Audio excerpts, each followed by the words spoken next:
what's going on, everybody? My name is Stephen Miller. This is Richard Carthon, and you are watching Cryptocurrent Live. We come on live every single week to help you get a better understanding of what's going on in the world of crypto. But we are the team here at Cryptocurrent every single day. Richard, how are things going? Are you still frozen right now? I hope not. Hopefully, y'all can hear and see me, but everything should be coming through loud and good. The world of crypto has been very interesting in this last week. It's another roller coaster since the last dump. And since we talked about FUD, a lot of positive things going on, and we'll dive into a couple different articles going on. But how about you? How are you doing so far this week? Oh, I'm doing great. As I always like to say on here, it's another great day in crypto land, but a lot of exciting stuff is going on, and we've got a great show ahead for you today.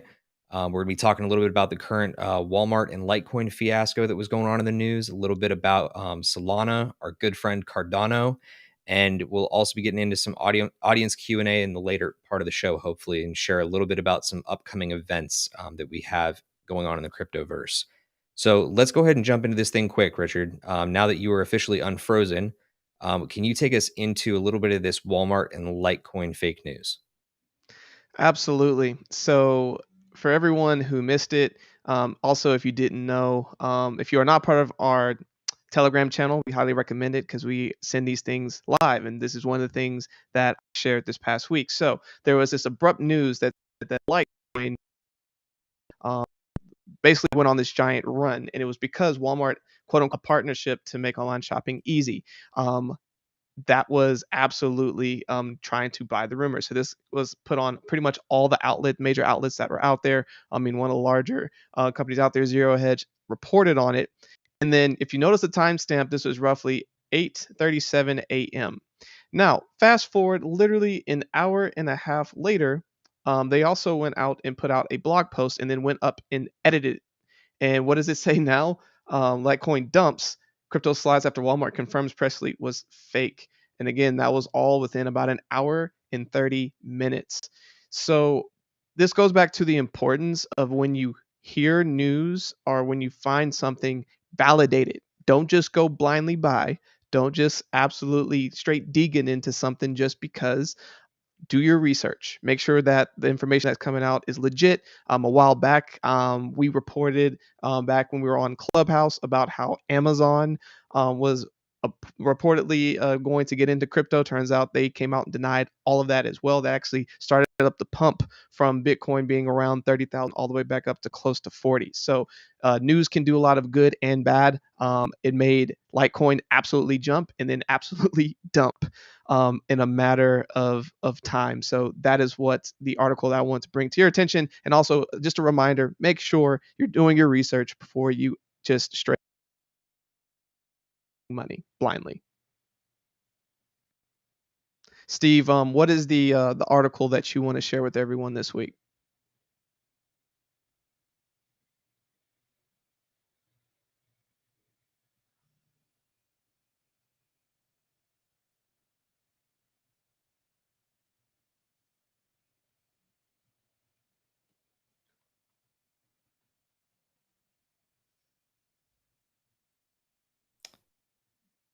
Sorry, guys. I guess we were having a little bit of technical difficulties over here.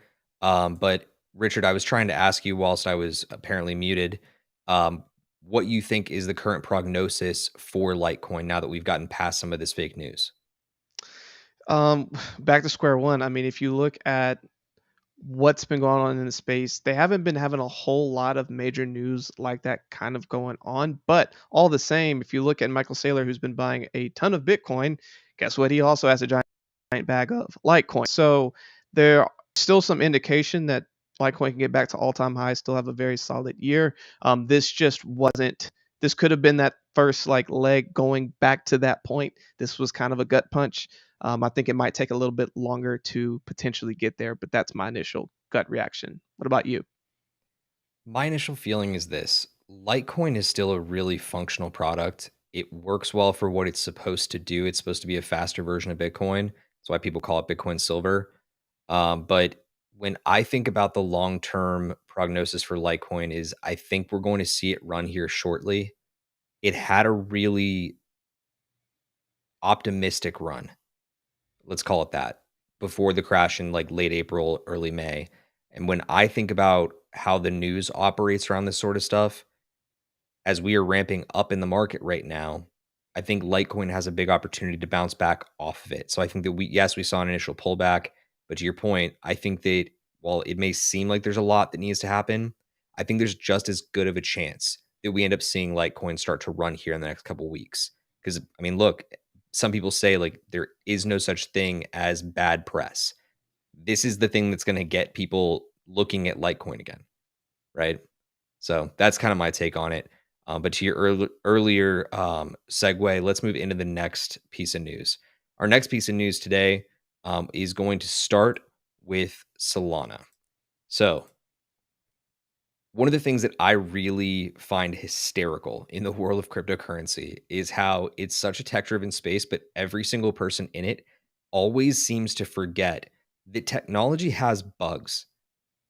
And we always forget this. Like, there is never going to be a perfect blockchain from day one, except for Cardano. We'll talk about that later. But when you look at Solana, people were so high on Solana through the last like month and a half because it started pumping out of control. Why was it pumping out of control?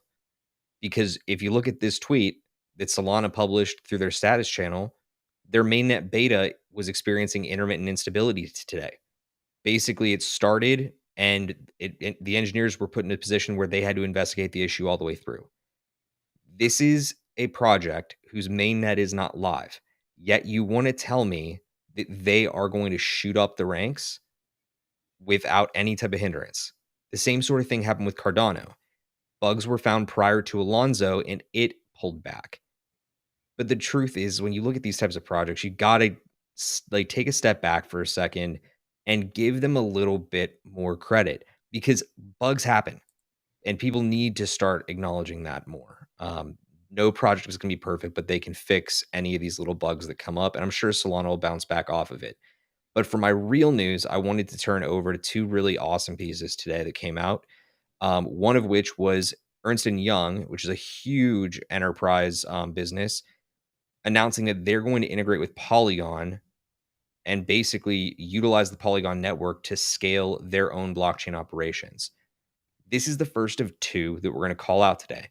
The reason why I want this in your attention is because we are now starting to see massive scale enterprise players jumping into blockchain, jumping into crypto in just these little ways. Not necessarily saying that Ernst Young is going to drop their own coin or their own token in the near future, but to sit here and be like, holy shit, Ernst Young is in. That's a really big deal. I mean, they're, I believe, a Fortune 500 company still, but bigger than that is the news that Google has taken its first massive step into powering blockchain based Web3 today. This, in my opinion, may have been the news of the day. So basically, in this article, they're speaking about how Google has decided to partner with the Flow blockchain, which is produced by Dapper Labs, the company that's behind NBA Top Shots, CryptoKitties, and a whole bunch of other super fun NFT projects that are online to effectively help them scale their blockchain. It's going to be an incredible partnership from what I understand.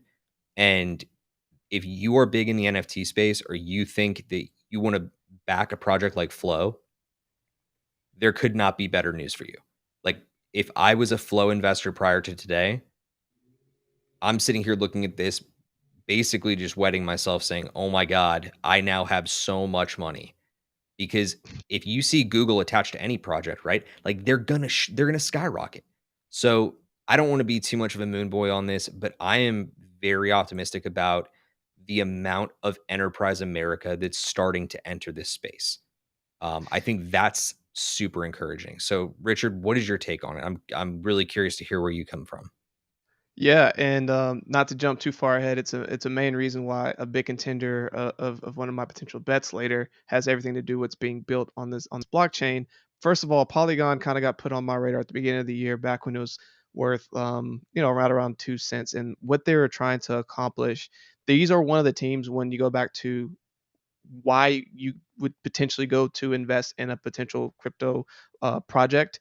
You go and look at their team, their roadmap, and are they executing on a couple of those different things? And ultimately, what are they trying to accomplish? And this is one of the few teams who's technically sound and have absolutely been delivering on timelines and things that they're trying to accomplish. And their partnerships are continuing to multiply in addition to that. So again, beginning of this year, I believe it was right around 10 cents, got all the way up to 2 cents at $2 at one point. Now we're back around like 120 right now. There's a lot of reason for that. There's a reason why that multiplier is around 10 to 20x right now. It's Polygon is doing the right things, and they have a lot of right things in the pipeline. And anything that is trying to collaborate within that blockchain sphere, they're going to be set up for success. So I mean, it's like you said, it's a pretty exciting time to be involved with that different with that community.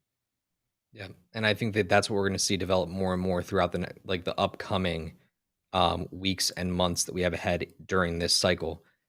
Real quick on that exact thought, there's been a lot of talk lately across the cryptoverse on what exactly we have left in this cycle. There is the elongating cycle theory. There's the microcycle theory. Where do you currently stand on that? Do you think that we're going to be making it further along than was earlier projected, or are we still in line with stock to flow? I think the timeline has been extended. So a lot of people and what myself and you we have even spoken about was looking at the timeline of around end of September, October of when people potentially will look to profits, and we could be seeing the first start of going potentially into a bear. I think that has been extended now to looking around December, January. That's where a lot of um, TA and other types of models are pointing to. And another thing to kind of keep in mind is that there's a lot of different things at play that could have the market absolutely go on this slingshot ride up. One of them being the potential Bitcoin ETF that should be launching around November. Um, News like that, as well as just based on the amount of money that's been flowing into the disparity between Bitcoin and the rest of the market. We're seeing Bitcoin dominance absolutely begin to not be a thing anymore. It used to be the determining factor of where the market was headed, and we're starting to see that not be the case nearly as much.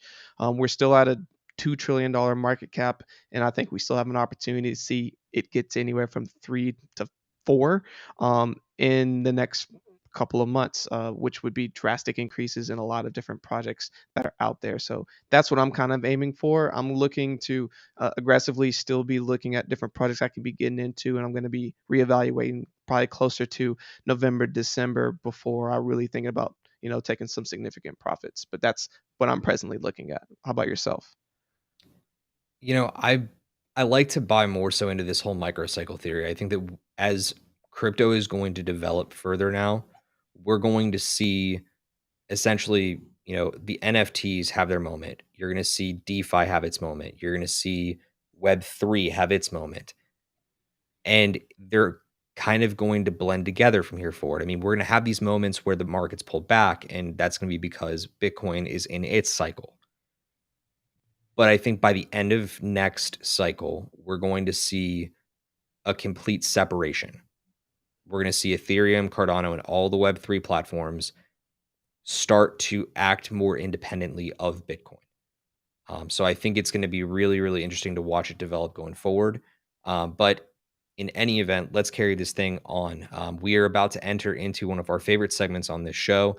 But before we do us a favor, make sure that you're subscribed to the show and also click that like button for us. We'd really, really appreciate it, guys. It helps us beat that algorithm and get in front of more users who need to start understanding more about the cryptoverse. But again, you can connect with us by subscribing, making sure you hit the bell as well so you can get notified whenever we go live.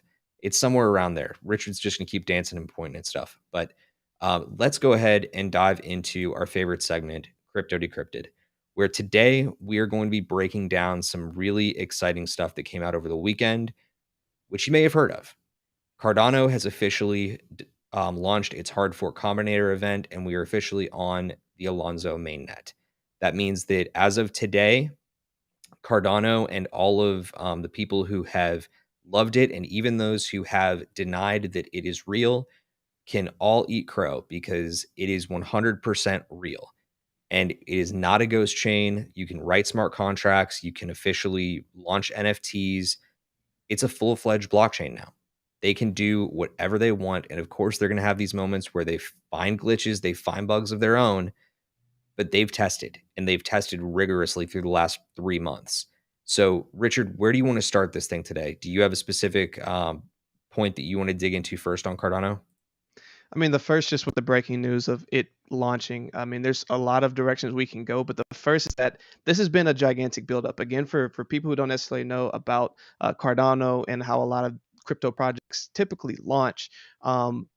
Usually they have an underlying project. So once you have a cryptocurrency that comes to the market, they have what's called either like an ICO, initial coin offering, IDO, initial DEX offering, IEO, initial exchange offering, a lot of different ways that you enter the market. Now, Cardano's been in this space for quite a while, for a few years, and they don't actually have a product. Typically, once an ICO happens, you put on a roadmap. Within like the first 1 to 3 months, you typically have some sort of beta that you can point to and say like, "Hey, we have this thing that we're building." And if they don't, they put in the roadmap specifically, "Hey, it's going to take X amount of time before we have the project, but we're using the money that we're raising from our ICO to be able to fund, get the team, etc., to go and build this really cool thing."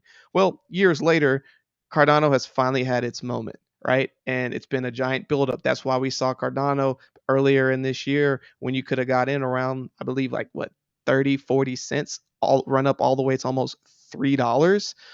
So almost a 10x within a few months, all because of the hype around this exact moment. So we're now here. I just wanted to give that background, that context before we kind of dive into now, kind of now what, right, Steve? Yeah, absolutely. And I think that the now what is most important because that's all behind us. That is the past of Cardano. It is one that has been written on hours and hours of research and tons of collaboration behind the scenes. But I think that that's going to ultimately be the thing that propels this project forward. Now, I would like to go ahead and call everybody's attention to the Cardano chart first while we just start to dive in here. In the time that we've had Alonzo live, we've literally been looking at where you see this line forming on the chart right now. It's been since right about there. So you can see that at the time of the launch, Cardano was trading at $2.60. Today, we are currently trading at 241. Now, what have told you all along with, how many different live streams we've run and different clubhouse rooms that we've run? What we keep telling you is that there's this cycle within crypto. Buy the rumor, sell the news. This is exactly what's happening, guys. It's a bunch of FUD that's being thrown out there to encourage people to sell, but it's also a lot of people that have been in from when Richard was talking about buying in at 15 cents, 30 cents, and taking profit. Because ultimately, taking profit in this space is what we all need to be doing more of. It's the way that we're going to protect ourselves from downside risk and on long term. But this is officially real. So once that news broke, we started to see the downtrend. I'll bring it out to the 14-day for us real quick. Come on. There we go. So this is exactly where we were when we saw the fall off. Now, for those of you that are TA optimistic, you can see that we're still maintaining this $2.40 level right now. That's kind of acting as our support. I would say this is probably going to be one of our last opportunities to start really profiting in Cardano. Reason is, I don't think we're going to see 240 for much longer here. All of the projects that have been building on Cardano in the back end for the last 3 months to a year, all of those projects, Giro Wallet, Charlie 3, Unvest, there are tons, Card Starter. Card starter. They're all absolutely built out and ready to bridge. When they bridge over, they're going to be taking with them millions of dollars in market cap from what they were building on Ethereum. So it's all going to move over to the Cardano blockchain. So to me, I think that is fantastic news. If you're in it right now, you're not too late to get in. But that's one big piece of this picture. There's a whole lot more to cover. The next thing is that you've actually got a lot of players out there that are starting to take Cardano seriously. This was published earlier today from the Motley Fool, who is one of the biggest financial writing superpowers out there right now. Most of what they publish has been deemed credible by industry experts. They occasionally publish stuff that like is on the verge of being correct, but then they end up publishing after the fact a retraction to just correct. But most of the time, you can count on the Motley Fool. The fact that they're writing today about Cardano is a big encouraging factor to me. But on top of that, you also have the encouragement of mainstream media starting to pick up Cardano. Richard, with what you're seeing, do you think that we are only months away of Cardano becoming a household name, or are we on the precipice of it right now? I think we're there. I mean, it's no cap, and there's a lot of people who genuinely don't know, I would say, a significant amount the crypto space. Or I always try to take a pulse based on like what friends and family who aren't heavily involved in the crypto space, um, what they're talking about or what they're asking me about, right? And Cardano comes up the most. It I want to say it makes me mad, but like it's curious to me because I'm always like, why is this the one that you're hearing about? And it goes back to the concept of what I've spoken about in previous clubhouse sessions about when new exchanges or when people come to new exchanges, so like a Coinbase, a crypto.com, etc., they try to go after some of the more quote unquote popular cryptos, but are still within their quote unquote price range. And so a lot of people are like, oh, well, if Cardano is one of the top 10 and it's still $2 and the rest of these are like way more than that, I should probably get into this one. So without really understanding that you can buy fractional amounts of crypto or etc., people just see that and they try to think, oh, well, if it's at this, I think it could get to this in X amount of time. I'm going to get that one. And it feels safer for whatever reason because you're like, oh, well, if I put in $100 for something that's worth $2 and it goes up, great. If it doesn't, whatever, I'm out. But like for a Bitcoin, you're like, oh, well, if I go buy $100 worth of Bitcoin, then like, even if it goes up by $3,000, it's not going to do as much. It's a perception thing. When they run the numbers, it's different, but like it's truly a perception type of deal. And like you said, more news coverage is coming around Cardano as well with the lead up of this. So that's why I think because of just people's perception of it being an opportunity and something worth getting into if you're going to get in the world of crypto. That's why I think more people are turning to it because of everyone knows Bitcoin, everyone knows Ethereum. People even know Litecoin, but it's like it's a little bit more digestible for me as a potential new investor to spend $2 per coin as opposed to 150 or 3,000 or 50,000, right? It's an easier to swallow. So I think that's kind of why it's positioned to even still continue to thrive. And I would agree with you on that. I think that the one thing that more investors need to start adopting in their own mindset when it comes to investing is that it's all about percentage of investment. Like that, but you're right. Like the very early investors are going to think this way. They're going to think it's a lot more palatable to get into a lower cost coin. But realistically, it's like the idea of like what weighs more, a pound of feathers versus a pound of gold, Exactly. right? Like it's percentage based investing. If you invest $3,000 in Cardano and you invest $3,000 in Ethereum, ultimately your hope is that that $3,000 is going to grow by orders of magnitude. You can't like think of it as in, oh, my $3,000 got me X amount of tokens versus this fraction of a token because 3,000 in Ethereum wouldn't buy you a full Ethereum today. But ultimately, it's about how much growth that project undergoes at that time. So, on the note of that growth, let's move into our next great example about the Cardano network. And that is this amazing chart that's been put out by Cardians.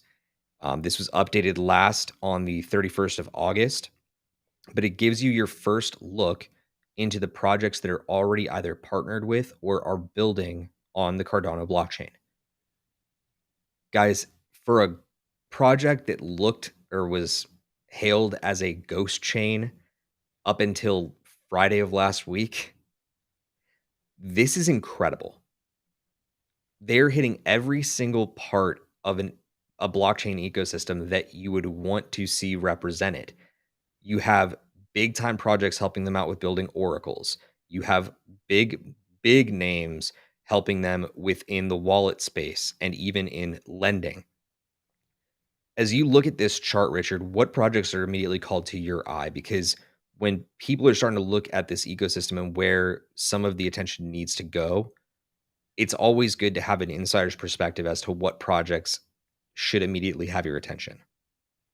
So the ones that immediately call to me, there's a few. So lending, it's Nexo, just with a lot of great people within that. Another one being Card Starter, and that's under the launch pads. You're seeing a lot of projects that are starting to emerge from that. Just going over to stasis is going to always be important in this space, especially when bearish times come. So uh, that's another one to watch out for. Matrix swap with derivatives. People love derivatives. People want to go and be able to multiply the money that they put in. It's already have it. It just launched this past week. It's already up tremendous amount. Like that's a good one to watch. And another one's just Charlie 3. I mean, if you're not looking at Charlie 3, that's one to be looking at just from the pure amount of development that's going into it and partnerships that have been going in as well. And I mean, Treasure is another one. Atomic Wallet. I personally use Atomic Wallet. I think it's awesome. They have some really good APYs that you can put on there as well, and been enjoying that. But those are the ones that initially stick out to me. What about you? What are some of the ones that are sticking out to you? So I want to make sure that I give a quick disclaimer to the audience. You got to understand, there has been no project I've been higher on. Okay. Cardano is a massive deal to me. I think it's going to be a game changer, not just in Africa, but like around the world. Um, and outside of these projects that Richard's already talked about, there are some other ones that you really should keep your eye on. Reason is they are getting immediate support from the Cardano Foundation over at IOHK Global. I'm sorry, IO Global, because it's Input Output Global. Um, and at the same time, they've also been incubated during this period where the Alonzo upgrade was being beta tested. So in lending, my eye immediately goes to Meld. Meld Finance is going to be doing some really ridiculous things, and have a couple of really big announcements coming shortly, according to what I've heard, that I can't actually speak to at this stage of the game. But you also have, over here in the stablecoin category, this is the one that's got my attention the most. And it's so lame because, again, I think that there's nothing sexy about stablecoins. Right. There isn't, right? It's intended to be stable. When I get excited about a stablecoin, you know that something is really exciting. And that is the fact that Age USD is going to be the stablecoin that's brought out by Emergo and the Cardano Foundation. They've done so much research to create an actual algorithmic stablecoin that does not fail. When Age USD comes out, I suspect that we're going to see that be an absolute powerhouse with so many people converting USDC and USDT over to Age USD. That's going to be very legit. Other really big ones within this ecosystem that you're seeing on screen. I'm huge on Giro Wallet in the wallet space. I think that they're currently building out one of the most robust. Um, it's not even really a wallet. They're really aiming to be a DeFi integrator. They want to be the place where you can interface more comfortably as like an end user with DeFi applications. So that's really big. You already mentioned Charlie 3, but I think that Ergo is another one that people need to be taking very seriously. They take a very novel approach to rolling out oracles through pools. So it's pooled knowledge sets that are returning data. Very cool stuff. And one of my favorites, um, honestly, it got a little bit of play a while ago, but I want to call people's attention to it now, and that's Somi. Somi is really, really incredible. They're trying to be one of the first um, decentralized social networks on Cardano, and they're doing things in a really unique way where they've issued this SAT token, which is basically going to pay any of the users on SoMe for their advertising attention. So basically, if you see an ad served to you, you're going to get paid out in this SAT token. So effectively, you're being rewarded for your attention here going forward. The way that social media and the internet should be, in my opinion. But of course, It kind of sounds familiar to basic attention token, huh? Kind of around that premise. yeah, very similar to it. I think the big difference is that BAT is looking at the entirety of the browsing experience, and SoMe is really focused on the social experience. Gotcha. So just to like a very slight tweak, but it's a really good comparison. The last two that I would point your attention toward is in the other category, Iagon. Iagon is a decentralized computing play. It's going to be very interesting. And World Mobile Token is going to be an absolute game changer with decentralizing Wi-Fi networking and broader scale networking for telecom. Just out of curiosity, because I think at one point or another, Richard, you said that you were looking at getting into World Mobile. Did you end up pulling the trigger there or no? I did not, but something that just pulled my attention, sorry to just divvy from that for a moment, is under payment Celsius. Celsius is probably one of my more favorite things that I'm presently in just because the APYs that they present are awesome and they pay weekly. So if that is not on your horizon, check that out. You might really enjoy that. Yep, that's a good point. The only other thing is this: I would be thinking about if you're looking into getting into some of these smaller projects as they're developing, think about the comparison to the Ethereum blockchain, right? If on Ethereum, one of the biggest DeFi mechanisms is a DEX, Cardano is going to need a DEX, right? On Ethereum, a lot of people would argue that Uniswap is the DEX of choice. So right now, there's going to be this massive battle for control of like which DEX is the top DEX.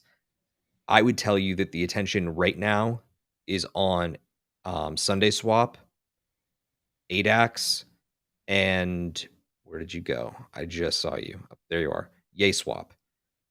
These three, in my opinion, have a bit of a head start, and they have really solid funding and backing and like great teams behind them. But typically speaking, 1, 2, or 3 are going to come out on top, and that's where I would start putting my attention towards. Oh wait, no, it wasn't Yay Swap. It was Card Swap. There it is. Card Swap is the one that's backed by Card Starter, which you saw up here in the Launchpad space. So, looking to the future, Richard, what do you think is going to be the linchpin for this project to really get up and off the ground? Do we need to start seeing deeper proof? Or is there something that we can, I guess, look forward to that will launch this thing into the stratosphere? So I think it's going to be there's a few things that need to continue to happen for Cardano to thrive.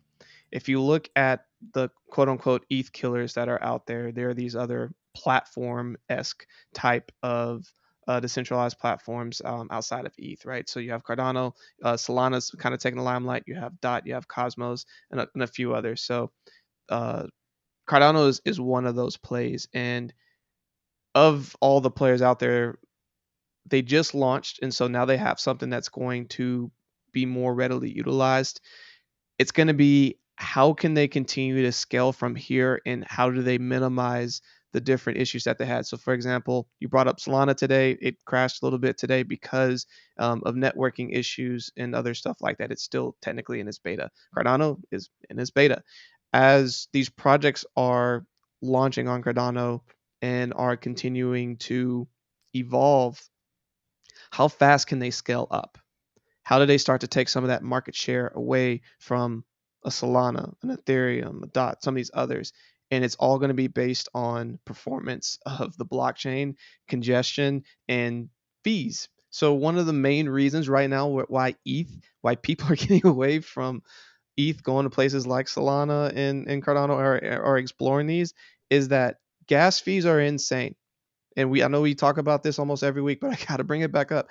Gas fees. So basically, to do a transaction, to do certain actions on the Ethereum blockchain, you're spending anywhere from $50 to $500 per transaction, which is absurd. Imagine if you went to the bank and they said for you to pay this thing, that's going to cost you $50 to $500. You wouldn't do it. You'd leave. Like, you wouldn't think twice. You would get out of there. So if Cardano can be able to have that kind of ecosystem where things are being done on top of it, and when you're using one of these dexes, or when you're doing transactions to be able to play one of these NFT games or whatever, and the transactions are minimal, we're talking cents, that's immediately going to give them a leg up and get more people to buy into their ecosystem. So for me, that's what I think is going to be most important now that they actually have a blockchain that people can be on. But what about you? What do you think is essential to all this right now? There's one word that I think stands above all else. And do I think that we're going to see it in this cycle? I don't. But I think that the game changer for Cardano comes with the word interoperability. We've already started to see it in play, but even Charles Hoskinson came out in recent weeks saying that interoperability and creating an internet of blockchains is going to be the future. So to me, I think that we're going to see IO Global, Input Output Global, start developing more in that type of mindset as we go into the Voltaire era after Goguen, which again, the projects themselves are divided up into different development phases. After smart contracts came in for Cardano, that began the Goguen era, and now development's going to start on the Voltaire era. Important to just spell that out for our audience. But we're starting to already see that cross-chain integration is already on the horizon, because even today, Giro Wallet made the announcement that they're officially integrating with Donkey Finance, which is insane, because also Donkey Finance is rooted on the Ethereum network. If that's going to be the future and we're going to be able to see these different ways of interfacing between blockchains and these early commitments to do so, I can't help but be excited, right? Like, there's so much opportunity in that. And projects like Cosmos and Polkadot are trying to lead the charge in interoperability. But I think that partnerships with these blockchain projects are going to be the thing that sets it apart in the future. And Cardano has proven time and time again to want to do that, to want to work with others and make, these bigger research findings on how they can like implement it best. That to me is going to be the game changer in the future.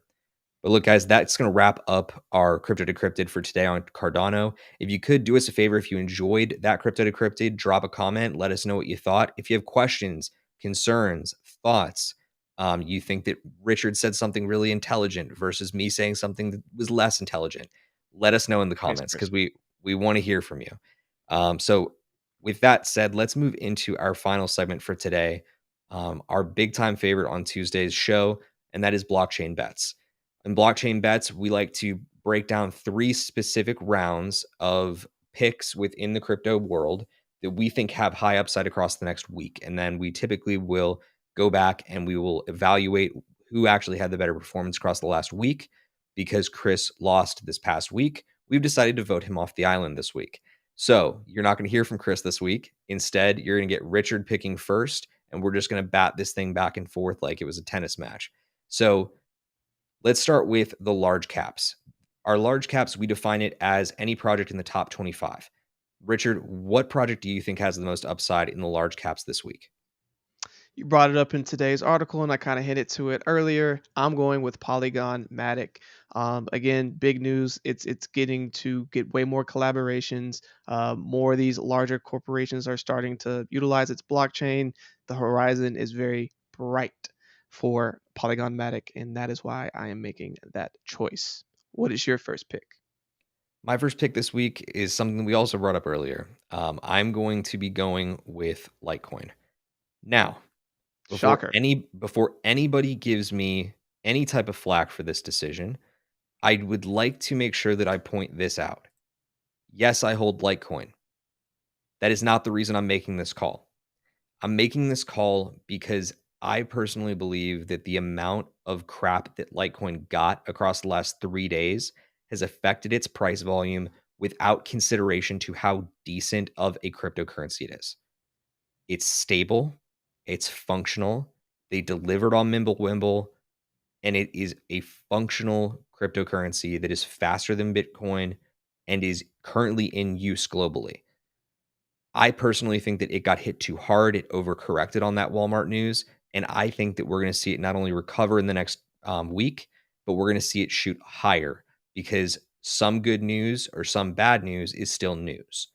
I think that that's going to get Litecoin back in the light. Pun very much intended. So for our mid cap, Richard, what is your mid cap choice this upcoming week? And those mid caps are anything from projects ranked 25 to 100. So my choice this week is Helium Network. So Helium's a project that is very near and dear to me. I think it's amazing. They are basically providing Wi-Fi to the world, our low range internet service, if you will, to keep powering that global Internet of Things, if you will. So what I think is happening right now, slash what I know is happening, is you're seeing an absurd amount of helium miners start to hit the market, and because of that, you're starting to see mining rewards drastically be hit, and you're seeing the rewards starting to go down. So for it to keep being worth miners' time, price has to appreciate. Otherwise, you're going to just start seeing a lot of the orders for new miners start to just stop, and people are going to say, keep it, or it's still got to be profitable for the miners that are going out into the system. So, whole point being is that I think in this next week, I think we can see the price continue to go up. It's been fluctuating somewhere between $18 $25. I think we hopefully break through that $25 mark and we go towards new all-time highs. So that's my pick. What you picking this week? So I'm going to pick one that's completely contrary to my first pick. I'm going to go with Theta Network. To me, Theta Network is the YouTube of blockchain. And in a lot of ways, it's trying to be the decentralized content delivery network. Content is king. That's the way the world works today. Theta Network is known for having some of the best content on the internet already in the blockchain space and in the decentralized world. But I think that they've been disrespected lately. I don't think there's nearly enough news coming out about it. And that to me says that something's coming. And when I start to get that type of feeling, the rumor mill starts churning in my head. And that to me says that there may be a really good reason to speculatively be buying on Theta Network right now. So again, it contradicts my point on Litecoin. But again, buy the rumor, sell the news. That's where I come from on it. So let's move into our small caps or our micro caps. Anything that's past 100 on down into the thousands. What is your micro cap pick this week? So my micro cap pick has everything to do with the Solana ecosystem. Solana, even though it is correcting right now, I think it's still going to be an absolute beast, and especially in this bull cycle, it's going to continue to just absolutely explode. One of those things that we talked about earlier, that Steve actually brought up, is the importance of dexes. So once you are on an ecosystem, the ability to buy and trade different cryptos on said chain. And one that is on the Solana chain is called Aldrin. So it used to be called Cryptocurrencies AI, but it rebranded to Aldrin. And so it's the RIN token, and it is one to be looking out for. I've been watching it very closely. It's been this last week, it had a little bit of a hit, but overall, since launching, it is doing very well. So I think it is due to have a pretty substantial next week. And what is your final call for the week? I really like the call for Aldrin, by the way. I just want to make sure that I'm giving that compliment and, facing up my opponent with respect.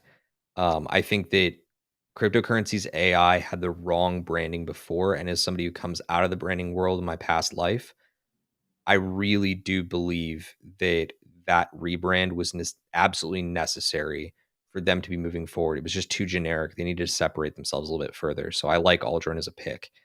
My micro cap this week is a project called Moonriver. It is the first step towards a bigger project called Moonbeam. Moonriver is going to be deployed on the Kusama network, and it's essentially the first bridge from Ethereum into Kusama. And also when Moonbeam launches, because again, Kusama is the test net for Polkadot, Moonbeam is going to be the bridge from Ethereum. I nearly, for some reason, was going towards Asana. It's going to be the bridge from Ethereum to Polkadot. It's imperative that this starts to work and the testing is functional. But frankly, this is the biggest deal there could be for Polkadot and Ethereum connecting. It's a really, really big deal. And to me, Moonriver is still extremely small. It just launched in like the last 2 weeks, I believe. And it's going to be light years ahead, whether it takes off in the next week or it takes off in the next month. But I'm hoping that on a recent pullback, Moonriver delivers in the next week. So look, guys, that brings blockchain bets to a close. You had Polygon, Litecoin, Helium, Theta Network, Aldrin, and Moonriver this week. If you decide to follow up with how we did, let us know through Twitter as to whether or not you think that we gave you good picks. You've got our handles on screen, or you can also go ahead and follow us up at the handle above at _cryptocurrent _. There it is. So let's make a couple last second announcements while we wrap this one up. There are a couple really big events coming up in the crypto space throughout the next week that we would like to make sure that are on your radar. The first of which is Digital Asset Summit, which is taking place in New York today and tomorrow. You also have DYDX, which is a DEX competitor to QuickSwap on the Polygon blockchain. They just listed on Kraken today.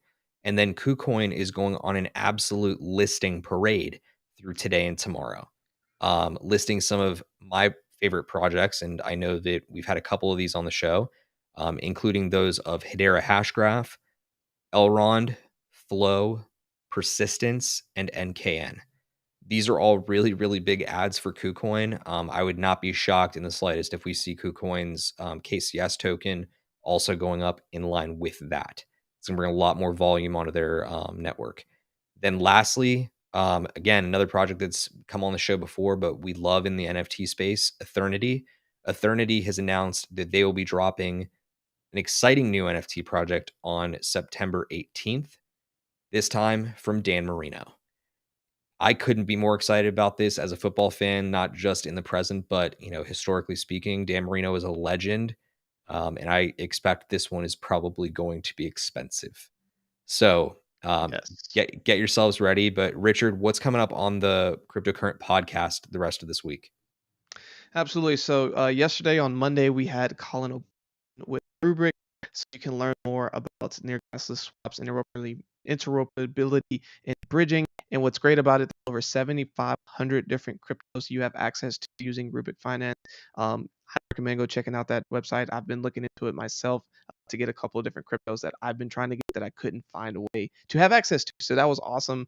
And then this Thursday we have Aaron Tilton with SmartFi, who's going to be telling you about all the different ways you can trade, earn, and lend using the tools that they've been able to create. Another good one. Definitely be peeking that out.